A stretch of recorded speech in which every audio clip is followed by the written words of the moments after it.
Brigitte Lahaie, Sud Radio, le Love Conseil. Eh bien, Daniel Flamenbaum, je vais parler de sensualité. Je vais parler de 3 moments sensuels que je trouve qu'on a tendance un petit peu à négliger dans un couple au long cours. Et donc, voilà, je vais rappeler ce qui est important pour développer justement sa sensualité. Et parce que la sensualité, c'est ce qui entretient la libido, évidemment. Donc, voilà des moments privilégiés.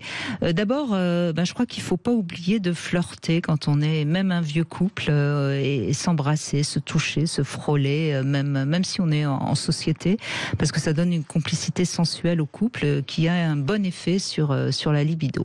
Ça, c'est le premier conseil. Deuxième point important, l'eau. L'eau, c'est notre premier élément. On était dans l'eau pendant 9 mois, si je puis dire.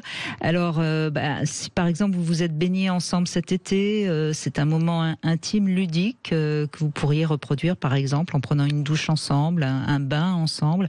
J'aime bien l'idée de l'eau qui crée une fusion sensuelle des corps. Et puis troisième conseil, mais celui-là je crois que vous le connaissez, on en parle souvent, c'est le massage ou le jeu sur le corps.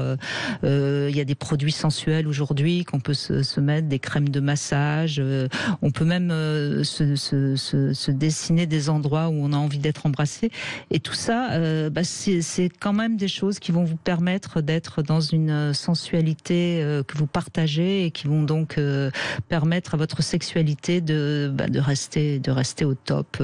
Voilà, donc pensez bien toujours que la sensualité c'est le premier pas de la sexualité et que c'est souvent parce qu'on zappe la sensualité dans un couple qu'on passe tout de suite à la sexualité que la sexualité finit par être un petit peu moins intéressante. Vous voulez réagir à ce Love Conseil, Daniel Flamenbaum ?